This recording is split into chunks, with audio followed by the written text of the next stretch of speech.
حضرت بابا فریدالدین گنج شکر رحمتullah علیہ اور ایک ہندو جوگی کا قصہ آپ کے سامنے پیش کریں گے جو یقیناً آپ لوگوں کے لیے دلچسپی کا باعث ہوگا۔ محترم ناظرین، آپ سرکار رحمتullah علیہ کی پاک پتن آمد سے پہلے یہ علاقہ ہندو سیاسیوں، جوگیوں اور جادوگروں سے بھرا ہوا تھا۔ آپ رحمتullah علیہ نے یہاں آ کر دین اسلام کی شمع روشن کی اور اس سے پورا علاقہ منور ہو گیا۔ محترم ناظرین، شہر المجالس میں لکھا ہے کہ حضرت بابا فریدالدین گنج شکر رحمتullah علیہ نے جب اجودن میں ڈیرا لگایا تو اس وقت شہر میں ہندوؤں کی اکثریت تھی اور عام طور پر یہاں کے لوگ جوگیوں کے پیروکار تھے۔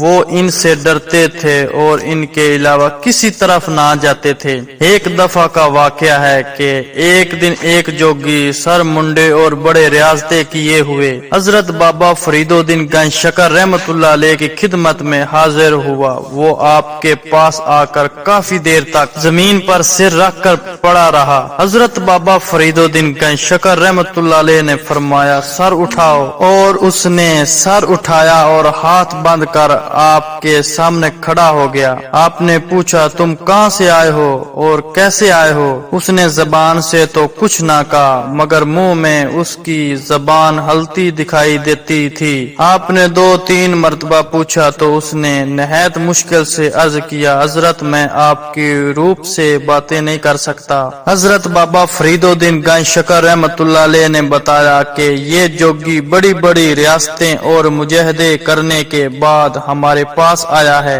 جب اس نے زمین پر منہ رکھا ہوا تھا ہمارے دل میں خیال آیا کہ یہ جوگی ہمیشہ ہمیشہ کے لیے زمین پر منہ رکھے پڑا رہے۔ اس نے بڑی کوششیں کی کہ سر اٹھا سکے مگر نہ اٹھا سکا۔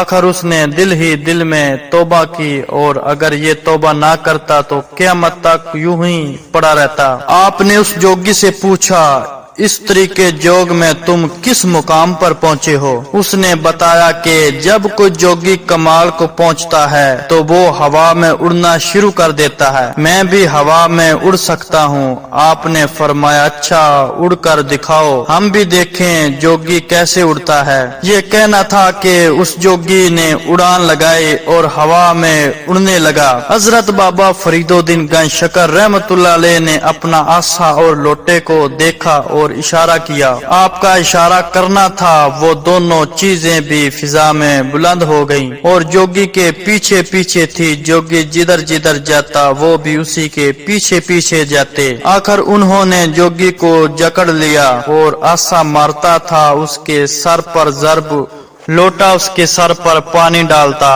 اسی طرح یہ کھیل کئی منٹ تک جاری رہا۔ آخر وہ جوگی تھک ہار کر نیچے آیا اور عاجز ہو کر آپ کے پاس پہنچا، آپ کے قدموں میں گر گیا اور معافی کا طلبگار ہوا۔ آپ رحمتullah علیہ نے دارالاسلام میں لا کر مرید کیا۔ اسی طرح وہ جوگی مسلمان ہونے کے بعد وہ مرتے دم تک آپ کا مرید رہا۔ سبحان اللہ، یہ ہے ولیوں کا رتبہ۔